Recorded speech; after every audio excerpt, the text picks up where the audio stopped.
Welcome back to the Marvel Movie Minute, a daily podcast in which we explore the films of the Marvel Cinematic Universe 1 minute at a time. In this, our fourth season, we're looking at Kenneth Branagh's 2011 film, Thor. I'm Matthew Fox from the Superhero Ethics Podcast. And I'm Andy Nelson from the Next Reel Film Podcast. Today we're talking about minute 98, which begins with a clash of the Asgardian titans and ends with Loki laughing at Thor's credulous simplicity. Joining us in the show today, we have Dr. Arnold Blumberg, publisher, author, educator, pop culture and comics historian, and friendly neighborhood zombie expert. Arnold, we've been getting to hear so much about the different stuff you do. I know you were not a Thor fan. What was your first thoughts about this movie when it came out? Well, I was like, I think most of us, particularly anybody who's a Marvel fan, it was just amazing to see all these characters starting to come alive for the first time in a big film. We'll forget about the Hulk TV movie version of Thor for a minute.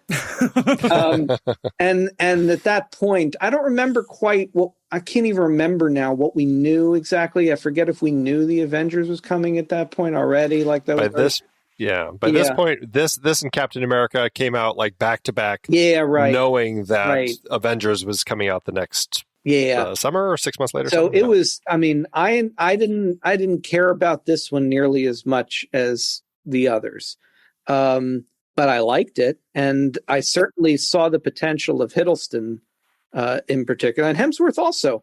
Brilliant casting. He's exactly what I would want in a live action Thor, and he's proven since then to have even more capability to do comedy and all kind of thing.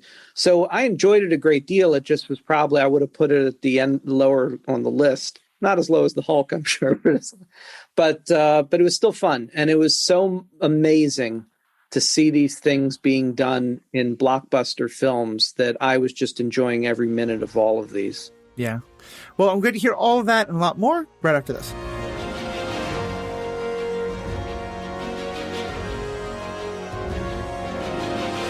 We're getting close to the end of the season, which means we're getting close to doing some hiatus episodes that are going to be dropping between this season and next. If you want to listen to those, you got to be a member. Just head over to our site, truestory.fm/Marvel Movie Minute, and you can find out what members get. It's only $5 a month, or you can get a discount if you join at the annual rate. All right, so we're now up to the minute that I call Fighty McFighty time. We have this like two Clash of the Titans, these two going at each other. I am not necessarily a fight scene person. Like the fight scenes, oddly enough, for someone who loves comic book action movies, often I can skip the fight scenes.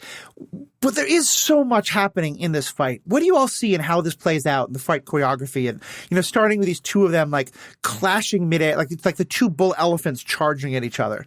This is one of those moments that you see often in these types of movies where two powerful beings are flying at each other to fight midair. I think of like when Darth Vader leaps with his lightsaber and swings at Luke. Or the other thing that usually comes to mind is Big Trouble in Little China toward the end when the two powerful beings are using their energy and I think it's two of the ninja guys are jumping at each other and fighting each other midair over and over again. It's one of these things. And it's kind of fun to see here. Although in this particular case, Thor's just, I don't know if it's him or Mjolnir is so much more powerful, but he really is able to kind of push Loki back and knock Loki down onto the floor. I'm also very happy to hear that I'm not the only one that's not much for the fights. And the thing is, I feel like as I'm getting older, I'm getting less tolerant. Like I feel like, okay,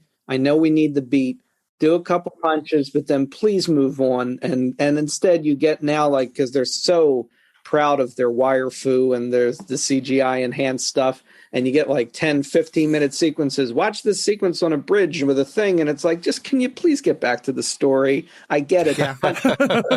So, I mean, what I will say is this still feels relatively economical. Like it's not overstaying its welcome.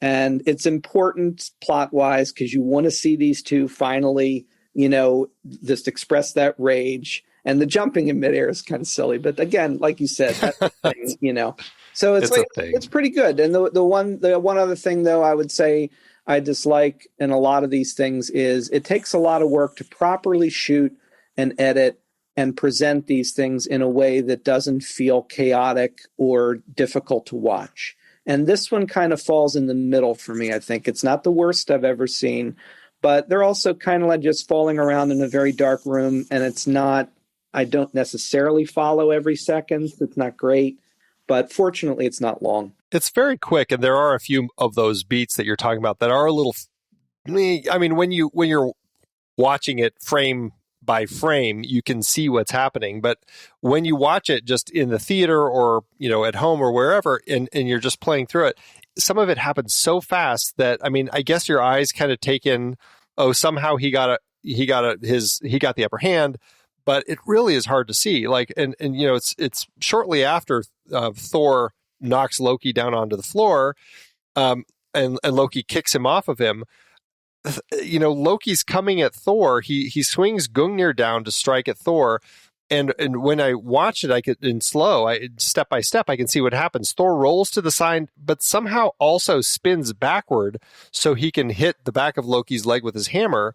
But when you watch it, and it's just like the scenes are cut next to each other, it's it almost is just unclear because it looks like Loki's about to hit Thor, but when you cut, it's like Thor has now hit Loki. It's like, well, what just happened there? So yeah, I definitely agree with you that there are these moments in this where sometimes it's very clear what's happening, and sometimes it's just cut together where they're just saying, you know what, let's just move past it as fast as we can so that the audience doesn't have to think about it too much. Mm. Yeah, well, especially because, up till now, the MCU had really been trying to be the more grounded, like everything, there was at least some sort of degree of pseudo-scientific explanation for everything in the Iron Man movies and Hulk. Now we're way into the cosmic. And to me, like, one of the things that is interesting about this fight is we have the two weapons being used against each other. And I was wondering, in the comics, Arnold, do you remember, like, is there a moment where Thor with Mjolnir is fighting against someone wielding Gungnir? Or because that's mostly Odin's, do they never have that happen? I hate to say, I don't remember for sure a specific instance of that. I'd be hard pressed to believe that never happened, but I can't point to any specific one. No. Mm-hmm. But again, I think that one of the things you were saying that was also something that I think about a lot too is what a linchpin of a film this was in terms of carrying the audience along on the level of suspension of disbelief. Yeah. Like you said, this is quite a match where you have these two objects of power being wielded by people that are ostensibly gods or aliens. And this is an extraordinary step to take from all the way from Iron Man to this. And I remember them talking about it at the time, too, about how they had the idea, well, we have to start from the ground up and then slowly carry people to this. It's amazing to me to think that we're at a point now where we're throwing multiverse and everything at people, and they're like, all right, bring it. It's like, yeah. it used to be, are they going to, are we going to lose these people because we have gods on a rainbow bridge? And it's like, nah, we're going to be fine. So, but it's interesting to look back at this one as being so crucial to the development of all that. Like, much as I love Guardians of the Galaxy and think it is such a well put together movie, I don't think you could have had it in the MCU without this first. Oh, absolutely not. No, yeah, right. Definitely.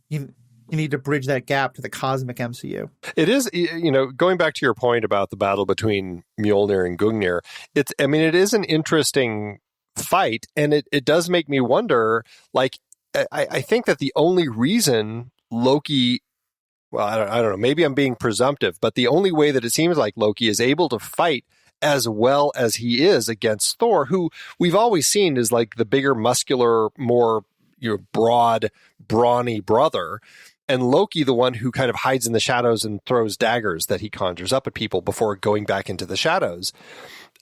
We've never seen Loki in such a physical fight before. And I don't know, I guess, has he always had that in him? Or is it really just because he's wielding this Uru weapon of power that I guess we could say is Mjolnir's match? ? Is that why Loki is able to really hold his own with Thor at this point? See, that's what I would think.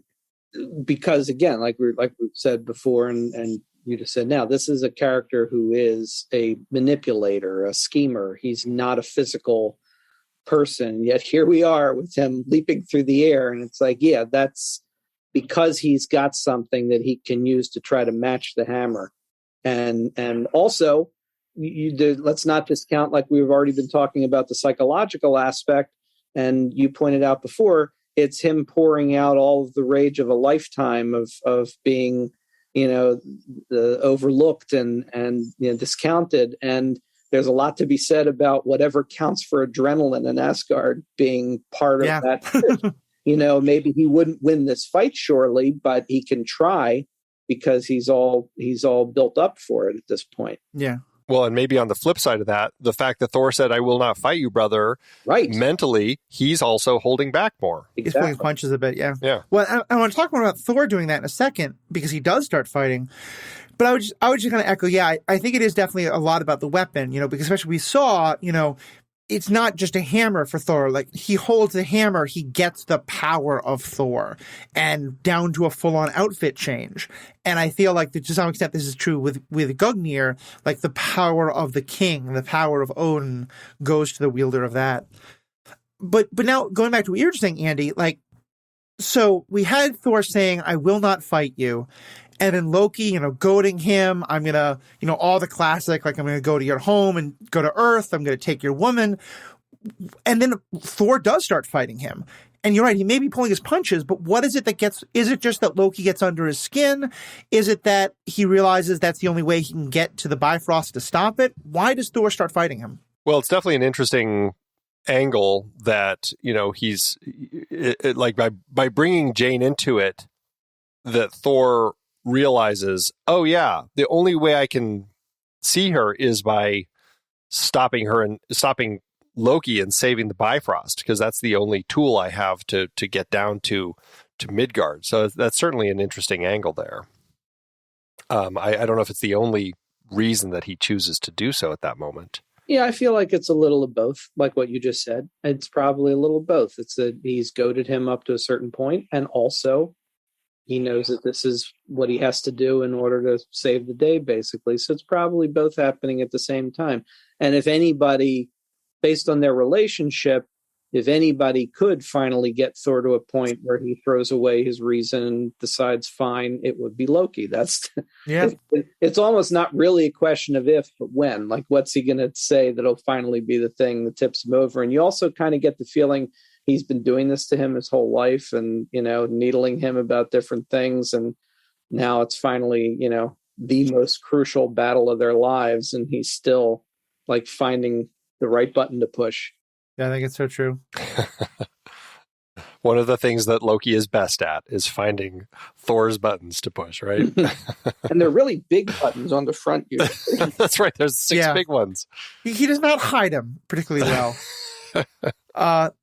So then, of course, the fight comes to an end. Thor, gives one mighty blow, sends Loki spinning off along the bridge, and what we seem to see is Loki gets sent that he's just barely holding on to the edge of the bridge, and so that Thor has to come over. Thor doesn't seem to want to help until Loki does this very plaintive "brother, please," and of course, it turns out to be Loki just doing a trick with his illusion magic so he can stab Thor quite literally stab him in the back. And to me, I feel like this is much more how Loki fights. This is kind of like, for those D&D fans, like the rogue and the barbarian have been going toe to toe. The rogue has realized, wait a minute, no, I have stealth rolls. Like, I don't just roll melee.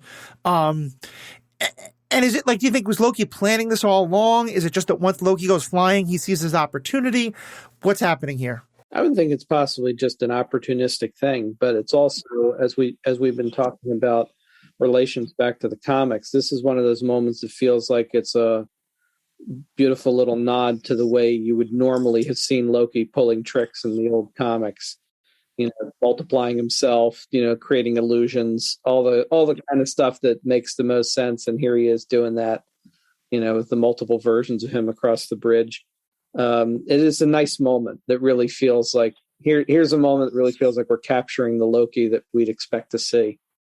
And not a physical fighter, but a thinker. Yeah. Yeah. And this, going back to what I was kind of saying earlier, it's like, this is the Loki that, like, you kind of expect to see in the fight. And when Loki is like, I mean, as much as I love the move, but when he like drives Gungnir into the ground and then does that spinning kick from as he spins around the spear to kind of kick Thor in the chest. I mean, it's a super cool move, but it's like, is that something that Loki would know how to do? I mean, I'm not complaining. I think it's fine. I think it is fun to watch. But like, this is exactly how I more expect Loki to be kind of using his own skills in a fight so that he can get the upper hand on his brother. And I think it's, I don't know, this moment I think speaks well to how quick Loki thinks on his feet as they're blasted through the wall of the observatory out onto the Rainbow Bridge, how quick he is to come up with this plan of like, oh, I'm going to create a version of myself that's hanging off the edge so that I can actually attack Thor from behind. It's very clever, and that's the sort of stuff I love seeing. And I mean, if they hadn't done this, I would have really kind of, I think in retrospect, felt a little disappointed with this fight, that it was basically like pitting two fighting Asgardians against each other as opposed to Loki and Thor. This makes much more sense to me in their fighting. Absolutely. And I think the course of the fight makes sense. As we said, like Loki was just enraged. He's angry. He wants to fight. And on some level, he wants to prove that he can be better than Thor in anything. And so there's probably that moment where he's like, I have Gungnir. I can stand toe-to-toe to him in a fight. And this is him being like, okay, maybe not that, but I still know how to win, And what I love is that he basically is taking advantage of something that Thor always had, but he was just saying now, as we said, it's a good thing, but he's mocking Thor for it, the empathy that Thor's developed. Mm-hmm. Because he knows that Thor does feel for his brother. Thor doesn't want to kill his brother. Thor feels bad for what happened to his brother. And so he believes he can practice on that. And it turns out he's completely right. Thor falls for it. Mm-hmm. And again, another classic villain kind of move. You see again and again of the villain pleading like, I know since you're the hero, you're not going to just let me die. Right. And using that against them. Yeah, very much so. And then we get the chorus of Lokis, and it's just, it fits so well that Loki can't just win. He has to rub it in. He has to let Thor know again and again and again, quite literally, I beat you. Also a nice touch, by the way, that, plays very well into both Loki as a character and Hiddleston's portrayal of Loki, that like the strategy involves something that also is a pure expression of ego. Like, yeah, surely he's so true. Make a million of himself or whatever number of himself. There's no such thing as too many Lokis. Yeah. Well, I love that because it's one part is that it's the ego. The other part though is that, Thor has his band of warriors. Mm-hmm. Loki's totally alone. If Loki needs allies, he has to just make more of himself. Yep. Right. That's very true. So yeah, probably a good place to wrap up. Andy or Arnold, did either of you have any other kind of last things you wanted to mention? Just one last thing that I think is interesting. I don't think that they necessarily needed it. I mean, when they go, and it leads to a question that we'll talk about more in the next minute. As they're fighting inside the observatory and Thor basically kind of throws his hammer into Loki and propels them through the observatory wall out onto the Rainbow Bridge. I think that it works well. It gets us out of the interior of the space and out to the exterior for us to continue. In the script, what's interesting is that what Loki actually fires Gungnir at Thor, knocking Mjolnir from his hand, and it drops into the Bifrost toward Jotunheim, and Thor can't grab it, and he starts slipping into the Bifrost. And as it says in the script, Loki says, if you care so much for the Jotuns, then die with them. And then it says the Bifrost stretches every cell of Thor's body, trying to drag him away. He's nearly swallowed by the vortex. When he concentrates, mustering his will, he reaches out his hand toward the Bifrost. Mjolnir flies back through the maelstrom into Thor's hand. The hammer pulls him free. Loki tries to fire off another blast, and that's what propels them outside the wall of the observatory. It's interesting. I think that they simplified it and they made it work well. It's interesting, though, that there is that moment without Mjolnir where he really does have to kind of fight his way back from the edge, and I kind of like that. Mm-hmm. But it did raise a question for me, all of this. Because the observatory, it spins, the whole thing spins, and they blast through the wall as it's spinning. And I can't help but think that is part of the reason that, I think we can maybe talk about more in the next minute, but everything starts feeling like it's going really wonky is because essentially like the observatory wall's been broken and the whole thing is like, it's like you can't have that gyroscopic spin if something's, kind of hanging off the side or something. And it makes me wonder if there's something intrinsically that's just starting to increase the vibrations. I don't know if that's just me overthinking it or what. I don't know. It's something, like you said, it might make a little something to explore in the next minute as well. But it's an interesting point. It also means like with everything spinning and them getting blown out, it's convenient, isn't it, that they don't both blow out into space but wind up on the bridge neatly. Yeah, right. The remainder of the fight sequence. Exactly. Yeah, that note. Whew, they really skirted not landing in the ocean there in the Asgardian Sea. Definitely. All right. Well, that's a good place to wrap up. We got a lot more to talk about tomorrow and Friday. Arnold, we heard about your publishing company. Tell us more about the podcast you do. Ghouls in the House is a podcast that I do with my wife, Natalie. And we had previously I'd done a podcast for many years also called Doctor of the Dead, which is what you can find me on Twitter as Doctor of the Dead. And kind of wrapped that one up. It was tended to be more zombie specific. And with Ghouls in the House, we wanted to open things up a bit and be able to talk about pretty much everything in horror and some things science fiction and fantasy as well. And we just kind of veer all over in time and space, I suppose. And we pick different movies and occasionally television and chat about them. And most recently, we did an episode that was about the original Omen trilogy. And nice. And right over the holidays, we did a special shorter episode on Anna and the Apocalypse, which is a really fun zombie movie from several years ago, set in Scotland. So zombie Christmas musical, right? Yes, yeah. Wow, fun and depressing in equal measure. I like it. All right, well, it's definitely something to check out. To our fans, as always, thank you so much. You're what makes this all possible. Hope you're really enjoying this. Let us know what you think, and most importantly, have a great day. Until next time, true believers.